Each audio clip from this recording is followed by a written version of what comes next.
આમ તો જોતા હતા કે ગયા શુક્રવારે કે ભૂમિકાઓ, ધ્યેય પસંદ કરવા અને સમયપત્રક બનાવવું, આ ત્રણ વસ્તુ ઉપર આપણે થોડીક વાત કરી હતી. એવું જ હતું ને વનિતા? એટલે સમયપત્રક બનાવવા ઉપર નહોતા ગયા, પણ માનો કે ભૂમિકાઓ સ્પષ્ટ કરવી અને ધ્યેય પસંદ કરવા. એટલે માનો કે અ, આમ સામાન્ય રીતે કદાચ માનો આપણે એવું સમજીએ છીએ કે ભાઈ આપણે અઠવાડિયા માટે એક ભૂમિકાઓ નક્કી કરીએ અને ધ્યેય પસંદ કરીએ અને એને લઈને જીવીએ. એટલે સમયપત્રક પણ બનાવી લઈએ. તો આમ સામાન્ય રીતે જો આવું વર્કઆઉટ નથી કર્યું તો પણ થતું હોય એવું બની શકે. એટલે એક ઉદાહરણ આપું કે ઇનકેસ માનો કે આમ આપણે ગયા શુક્રવારે મળ્યા હતા ત્યારે તો સામાન્ય રીતે જે સમયપત્રક બનાવવાનું હતું એમાં માનો કે અઠવાડિક સમયપત્રકમાં જ્યારે પણ એમની સાથે આપણે બેસીએ છીએ ત્યારે છોકરીઓ સાથે કંઈક એક્ટિવિટી કરવી. એક તો સમયપત્રકમાં 2 કલાક એવું રાખ્યું હતું કે ભાઈ એમને બંનેને ગાર્ડનમાં લઈ જવાની, એટલે બે વસ્તુ થાય, એક તો એન્ટરટેનમેન્ટ અને સાથે સાથે એક્સરસાઇઝ, કારણ કે ત્યાં જીમ પણ છે અને પેલા હિંચકા ને બધી લસરપટ્ટીઓના અંતે બધું હોય. તો બે લક્ષ્ય સાથે સાથે હતા કે મારું પણ હમણાં વોકિંગ અનિયમિત હતું, તો આ છોકરીઓ સાથે હોય તો મારું ચાલવાનું પણ નિયમિત થયું અને એ લોકોની સાથે એન્ટરટેનમેન્ટ એની એક્સરસાઇઝ ને બધું ચાલ્યું.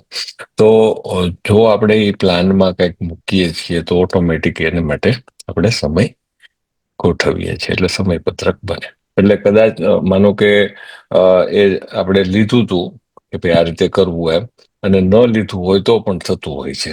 તો થોડું શેરિંગ થાય એવું કરીએ, બધા હા મિત્રો થોડી થોડી વાત કરે, કારણ કે થતું તો હોય બધાને. જી સાહેબ. હા નિર્મળભાઈ. અમારા બીયુમાં ઉમિયાબેન હતા, 15 દિવસથી, છેલ્લા 15 દિવસથી રજા ઉપર છે. તો હમ ઈ હતા ને તો ક્યારેક આળસ થઈ જતી હતી, મોડું હમ થઈ જતું હતું. ને અત્યારે હવે ઈ છે નહીં, તો અમે બધા પોતપોતાની જવાબદારી ટાઈમ ટુ ટાઈમ નિભાવી નાખીએ છીએ. ઓલું પેલા હતું હમ ભાઈ ઉમિયાબેન છે ને. બરાબર બરાબર. એટલે આ અઠવાડિયાની ભૂમિકાઓ બદલાણી કે બધા તમે પીયુ હા મેનેજર બની ગયા.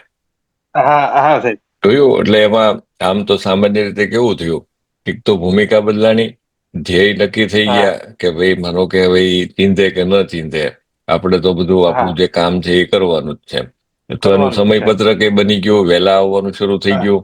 ભૂમિકાની વાત કરીએ તો આમ તો બધી ભૂમિકા આપણે આમ નિભાવતા જ હોય. હમ જેમ કે હું ઘરમાં મોટી બેન છું, તો કંઈક નાનું મોટું કામ કે ગમે એ કરવાનું હોય તો મને ફોન કરે કે મારે ફોન કરવો પડે. કદાચ મોટા સંતાન તરીકે ફાયદો ને. હા સર. તો આ અઠવાડિયામાં મોટા સંતાન તરીકેની જે ભૂમિકા હતી એના ધ્યેય શું હતા? આમ તો સામાન્ય રીતે શું હોય કે તું જે વાત કરશે એના ઉપરથી કે ભાઈ પરિવારની કાળજી ને દેખરેખ, આવું સામાન્ય રીતે ધ્યેય હોય. અને એની અંદર જે સમયપત્રક બનાવ્યું છે એમાં સમયપત્રકમાં આપણે એવું કહી શકીએ કે ભાઈ રોજ દિવસમાં 1 કે 2 વખત અથવા તો કોઈ સમય નક્કી થયો હોય એ સમય પ્રમાણે જે લોકો આપણા પરિવારના સભ્યો છે એમની સાથે વાત કરી લેવી. જે પણ નાની મોટી કઈ સમસ્યાઓ હોય તો એ સમસ્યાઓ ઉપર આપણે એમને માર્ગદર્શન કરવું અને મદદ કરવી. પ્રવીણભાઈ. આમ તો એક આપણી રૂટીન ભૂમિકાઓ કે જે આપણે નિયમિત રીતે કરતા હોય છે. હમ હમ પણ અઠવાડિયામાં માનો કે 2 ભૂમિકાઓ થોડીક જોવા મળી. માનો કે કાર્યક્રમ હતો તો હમ માનો કે હમ તમે પણ નતા, હમ પછી હમ નરેન્દ્રભાઈ નું બહુ ફાઈનલ નતું, હમ હમ. અને મેનેજર કઈ પાછા રિપ્લાય આપે નહીં કે અમે શું કરશું એમ. એટલે પછી મારે છેલ્લે દિવસે પછી અમે બધાએ કે ભાઈ બધા ભેગા મળીને પછી નક્કી કર્યું કે શું કરશું એમ. હા હા. પોતપોતે જવાબદારી બધા લ્યો. માનો કે આપણી પાસે સવારથી 5 વાગ્યાનો સમય રાખ્યો છે, હમ હમ એટલે બધા સ્ટાફ ને પછી ભૂમિકાઓ થોડી થોડી વહેંચી. ત્યારે હમ એ ભૂમિકાઓ જે અદા કરતા હતા એ ભાઈની હોય, વડવાઓની હોય અથવા મેન મોભીની હોય, કારણ કે ત્યારે અલગ અલગ હતી. એ જ ભૂમિકા આપણે અત્યારે અદા કરીએ છીએ, પણ ક્યાંક એમ એ ભૂમિકાઓમાં થોડીક ક્યાંક આપણે એમ લાગે કે આપણે આળસ કરતા હોય છે. બરાબર છે. એવો નિર્ણય કર્યો કે ભલે થોડુંક હજી આપણે અડધી કલાક વહેલો ઉઠી શકીએ. આમ તો વહેલો ઉઠવાની મને ટેવ છે, પણ છતાં મેં કીધું થોડુંક અડધી કલાક આપણે વહેલો ઉઠવાનું થાય તો એ મારી ભૂમિકા માનો કે અઠવાડિયા માટે ફરી વખત બંધાણી નવી. મને તમે વાત કરતા હતા તો મારી બા યાદ આવે, કારણ કે નાનપણની અંદર મેં જોયું છે એ સવારે લગભગ આમ આપણે ટાઈમ તો ન કહી શકાય, પણ પાગળ વાહુ કહીએ કે 4 વાગ્યાની આસપાસ ઉઠતા હશે. હા. એટલે આ ઓબ્ઝર્વેશન તો ક્યારેક હું ઉઠી ગયો નાના હોય ત્યારે ત્યાં જોયું હોય તો ખબર હોય કે ઉઠીને પેલા તો શું છે કે આ બધા માલઢોર હોય એને નિરણ નાખવાનું, પાણી પાવાનું ને એવું બધું ઉઠતા વેત શરૂ થાય. પછી માનો કે સાસ કરવાની હોય એટલે એલું વલણું તો સાદું હતું, દોરીવાળું. એટલે વલોણાથી એ છાશ બનાવીને પછી એનું માખણ કાઢીને એ એક બાજુ રાખવાનું, અને પછી એ જેવું પતે એવું તરત પાછી ઘંટી ચાલુ કરવાની. જેટલું માના કે આખા દિવસ માટેના જે લોટની જરૂર હોય, બાજરો કે ઘઉં કાંઈ પણ, તો એ દળી લેવાનું સારી રીતે જીવી શક્યા. એટલે ઘણી વાર પ્રવીણભાઈ એ વસ્તુ યાદ આવે ત્યારે ખ્યાલ આવે કે માનો કે આજે આપણે માનો કે કાંઈ પણ કરી રહ્યા છીએ આપણા બાળકો સાથે કે આપણા પરિવાર સાથે, તો એમણે જ્યારે એ વખતે એ વસ્તુ કરી હતી તો મને એટલી ખબર પડે છે કે મારા બાપુજીનું એક નક્કી હતું કે ઘણી વખત અમે વાત કરીએ ને કે કોઈ પૈસા ઉછીના લેવાની હોય કે લોન લેવાની વાત હોય તો એના એ જબર વિરોધી. ઇવન એ વખતે ઓલું મંડળીના ઉપાડની જે પ્રક્રિયાઓ હતી ને, તો કોઈ દિવસ મંડળી નથી લીધી એમણે. એટલે હંમેશા એવું આમ મનમાં ખરું કે ભાઈ આપણે જેટલું કમાવા માટે પ્રાપ્તિની જરૂર છે એ પ્રમાણે કરવું જોઈએ. એમને ભાગમાં કંઈક 7 વીઘા જમીન આવી હતી, અને અમે જ્યારે મોટા થયા ત્યારે અમારે એ બાપુજીના નામે 35 વીઘા જમીન હતી. એટલે એમ માનો ને કે સંપત્તિમાં વધારો, આજીવિકાની વ્યવસ્થાઓ કરવી, તો આ બધી વસ્તુ સાથે આગળ વધ્યા હતા. આપણે થોડુંક વાંચીને પાછી વાતો કરીએ, બરાબર છે? આપણે ધ્યેય પસંદ કરવા સુધી પહોંચ્યા હતા. સમયપત્રક બનાવવું. હવે ઉપરની બધી જ ભૂમિકાઓને મળીને બધા જ ધ્યેયને એકસાથે ધ્યાનમાં રાખીને આવતા અઠવાડિયાને જોવાનો પ્રયત્ન કરો અને તેમને સમગ્ર અઠવાડિયામાં વહેંચવાનો પ્રયત્ન કરો. દાખલા તરીકે, તમે તમારા મિશન નિવેદનનું સૌથી પહેલું કાચું લખાણ તૈયાર કરવા માંગતા હો તો રવિવારે સવારે 2 કલાકનો સમય તે માટે ફાળવી શકો. તે જ રીતે તમે અઠવાડિયાના 3 કે 4 દિવસ દરરોજ 1 કલાક વ્યાયામ માટે ફાળવી શકો. કેટલાક ધ્યેય તમે ઓફિસમાં જ પરિપૂર્ણ કરી શકશો, કેટલાક ઘરે સાંજના સમયે બાળકોની હાજરીમાં, તો કેટલાક તદ્દન એકાંતમાં. આટલું કરતામાં તો દિવસની જગ્યાએ અઠવાડિયાની ભૂમિકાઓ આયોજન કરવાના ફાયદાઓનો તમને ખ્યાલ આવવા માંડ્યો હશે. તેથી ભૂમિકાઓ અને ધ્યેય સ્પષ્ટ કર્યા પછી હવે તમે અઠવાડિયાની અમુક દિવસની નિશ્ચિત પ્રવૃત્તિ કે મુલાકાત તરીકે અથવા અમુક દિવસની અગ્રિમતા તરીકે આ બધી જ ભૂમિકાઓ ધ્યેયને સમયાનુસાર ગોઠવવા માંડી શકો. તમે પહેલેથી જ કોઈને મુલાકાત આપી રાખી હોય કે કોઈ પ્રસંગમાં જવાનું નક્કી કરી જ નાખેલું હોય તો પણ તમે હવે તમારી નવી સભાનતા પ્રમાણે તેની અગત્યતાનું પુનઃમૂલ્યાંકન કરી શકો છો. આમાંથી કેટલીક મુલાકાતો પ્રસંગોને તમે રદ કરવાનું, કેટલીકને ફરી ક્યારેક ગોઠવવાનું અને કેટલીકને તમારા સમયપત્રકમાં અગ્રિમતામાં સ્થાન આપવાનું પસંદ કરો તેમ બનશે. હવે તમે અઠવાડિક આયોજન તરફ નજર કરો. તમે જોશો કે બધી જ મહત્વની પ્રવૃત્તિઓ નિશ્ચિત ધ્યેયને પરિપૂર્ણ કરવા માટેની મુલાકાતો પ્રસંગો કેવી અસરકારક રીતે અઠવાડિયામાં ગોઠવી શકાય છે. અને બીજું, આટલી મહત્વની પ્રવૃત્તિઓ સમાવ્યા પછી પણ તમારી પાસે અઠવાડિયા દરમિયાન કેટલી બધી જગ્યા ખાલી લાગે છે. ચોથી પેઢીના જીવન આયોજનની આ કમાલ છે. એ ફક્ત પ્રથમ અગ્રિમતાઓને પ્રથમ રાખવા જ સહાય નથી કરતી. એ તમને આકસ્મિક આવી પડનારી ઘટનાઓ માટે કે મુલાકાતોને ફેરબદલીઓ કરવા માટે ઘણી વધુ મોકળાશ અને સ્વતંત્રતા આપે છે. તમે સંબંધોને વધુ સાહજિકતાથી, વધુ ઊંડાણપૂર્વક માણી શકો છો અને જીવનને અત્યંત આત્મવિશ્વાસપૂર્વક જીવી શકો છો, કારણ કે તમે જાણો છો કે તમે અત્યંત પ્રતિભાવનાત્મકપણે તમારા જીવનના દરેક ક્ષેત્રમાં 7 દિવસમાં પરિપૂર્ણ થઈ શકો તેવા ધ્યેયોને સ્થાન આપ્યું છે. તો આપણે સમયપત્રક બનાવવું એના ઉપર વનિતાએ વાત કરી.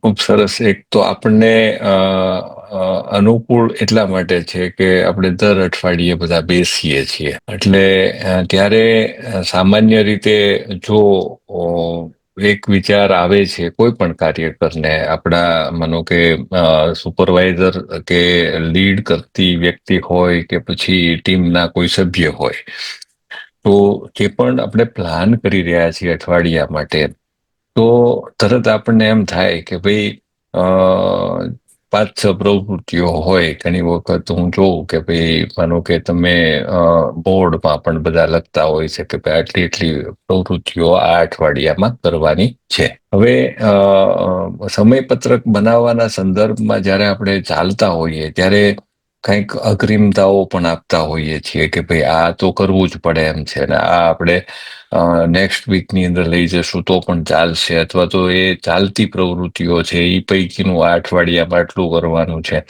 તો આપણે આમ સામાન્ય રીતે જોઈએ તો જેટલી પણ પ્રવૃત્તિ છે એ પ્રવૃત્તિને આપણે જ્યારે ટાઈમ ટેબલમાં મૂકશું તો આપણને એમ થશે કે ભાઈ આ તો માનો કે 8 પ્રવૃત્તિ છે ને આપણે એ 7 દિવસની અંદર ગોઠવવાની હોય, તો 2 પ્રવૃત્તિઓને કદાચ તમે 1 દિવસમાં લઈ લો ને બાકીની પ્રવૃત્તિઓ એક દિવસમાં રાખો. માનો કે ડે ટુ ડે એક્ટિવિટીઝ કરી રહ્યા છે એની અંદર આપણે શું આ બધી વસ્તુઓને આપણે એડ કરી શકીએ એમ છીએ કે કેમ? તો અહીંયા છે ને બીજી ઘણી બધી વાતો જે વાંચી એમાં આવી, એટલે માનો કે અગ્રિમતા વાળી વાત છે.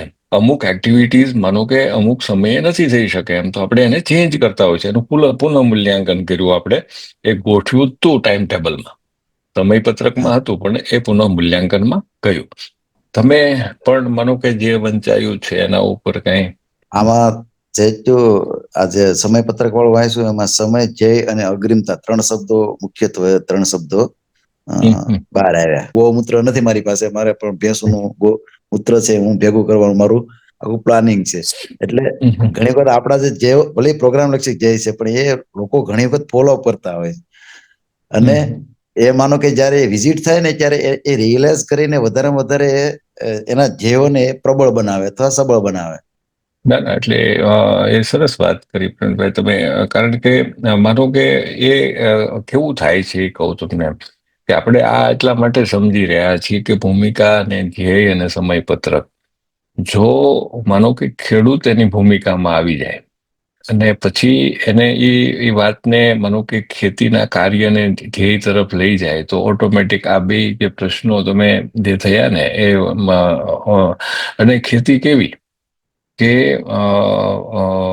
માનો કે સસ્ટેનેબિલિટી તો ખરી જ ખેતીમાં, પણ સાથે સાથે આપણા જે પ્રિન્સિપલ્સ છે એ બધા પ્રિન્સિપલ્સને માનો કે એન્વાયરમેન્ટ હોય, બાયોડાયવર્સિટી હોય, મહિલાઓ હોય, બાળકો હોય, આ બધાને સાથે રાખીને જો માનો કે ધ્યેય નક્કી કરે છે ખેડૂત, તો ઓટોમેટિકલી છે ને એના જે ખાતરવાળો જે પાર્ટ છે ને એમાં શું થાય કે એના જો એ સમયપત્રકમાં ગોઠવાયેલું હોય કે ભાઈ હાલો એક પેલા છે ને નજીકમાં કે અથવા તો ઘરની અંદર જગ્યા હોય તો ઘરની અંદર, નહીંતર બહાર કઈ જગ્યા હોય તો બહાર થોડો ખાડો ગાળીને રાખ્યો હોય, તો સવારમાં માનો કે જ્યારે વાયદો કરીએ છીએ આપણે અને ઢોર કે માલઢોર છે એની નીચેથી આપણે છાણ ને એવું બધું કાઢીએ છીએ, તો એ તરત બધું ખાડામાં જતું રહે.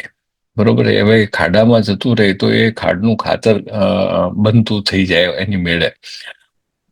હું શેર યસ કરું એક વાત. Yes yes. જીવનમાં સાહેબ અમુક પડાવમાં અમુક વસ્તુ સમજાતી નથી. કે આમાં વનિતાબેને વાંચ્યું કે ભાઈ પોતાના માટે 2 કલાક કાઢવી. ઈ જયારે 20 વર્ષના આપણે હોઈએ ત્યારે તો એમ થાય કે ભાઈ થઈ જાય છે, બધું થઈ જાય છે કે બપોરે મોડા સવારે મોડા સુધી સુતા રહીએ. પણ એ અમુક એજ પછી ખ્યાલ આવે કે નહીં, મોડા સુધી સુવા કરતા વહેલું ઉઠવું. પ્રવીણભાઈ જેમ વાત કરી હતી કે વહેલા ઉઠીને એને બજારમાં ડોક્યું કીધું તો એને નીરવ શાંતિ જોવા મળે. તો પોતાના માટે સમય કાઢવા સાહેબ 2 કલાક વહેલો ઉઠવાનું કરી નાખીએ ને એટલે બધું ઓટોમેટિક સેટિંગમાં આવી જાય. સરસ સમયપત્રક બની જાય. બરાબર, સરસ વાત છે. તમે માનો કે તમે નિર્મળભાઈ ને ભાઈ પરેશભાઈ બંને સવારે તમે વહેલા ઉઠીને વોકિંગ કરો છો, તો એ ઘણી બધી નીરવ શાંતિ વાળો પાર્ટ હોય.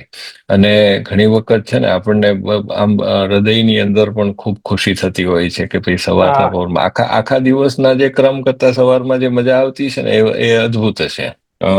સમયપત્રકની વાત છે. આપણે ઘણું બધું ડિસ્કસ પણ કર્યું, કારણ કે કદાચ માનો કે મેં થોડીક વાતો કરી એ લગભગ 3જી પેઢી વાળી વાત હશે કે 2જી પેઢી વાળી વાત હોય. બરાબર છે. એ લોકો એ વખતે લખતા ન હોય ને એવું બનતું હતું, પણ છતાં સમયપત્રક તો હતા બધા પાસે, ધ્યેય પણ હતા અને ભૂમિકાઓ પણ હતી. તો એને મેનેજ કરવા માટે આ સમયપત્રક બહુ ઉપયોગી થાય છે એવું અહીંયા બતાવ્યું છે. બરાબર. તો માનો કે ધ્યેય આધારિત સમયપત્રક બનશે ને વનિતા, ખ્યાલ આવે ને, તો આપણને છે ને ખરેખર ખ્યાલ આવશે. એટલે માનો કે ડેટા વાળી વાત હતી, તો એની અંદર એ ઘણી વખત કેવું થાય, તમે પ્રવીણભાઈ જોજો, કોઈ પણ આપણે નિર્મળભાઈ પણ ત્યાં એમના કાર્ય વિસ્તારમાં જોઈ શકે કે એક સામાન્ય વાત કરીએ આપણે કે ભાઈ માનો કે આપણે ઓલી એરોબિક ટ્યુબ મુકાવી છે આપણે જીવામૃત માટે. તો ઇનકેસ હાલો આપણે એક પ્રોજેક્ટની અંદર 3-4 ખેડૂતોને આપણે સપોર્ટ કર્યો, પણ તમારા વિસ્તારમાં બીજા કેટલા ખેડૂતોએ એ અપનાવ્યું છે? જે આપણી ધ્યેયની સ્કેલેબિલિટી જે છે, જે વિશાળ એનું જે પ્રસરવું છે એ કેટલું છે એ આપણને ખબર પડે. તો જો આપણે એને સમયપત્રકની અંદર નાખી દઈએ એક વખત, તો આપણને ખ્યાલ આવી જાય કે ભાઈ આ પણ વિગતો આપણે એકત્ર કરી અને એને ડેટાની અંદર નાખીએ. દરરોજ અનુકૂલન કરવું એના ઉપર મને એમ છે આવતા શુક્રવારે આપણે જશું. તો ખૂબ ખૂબ આભાર.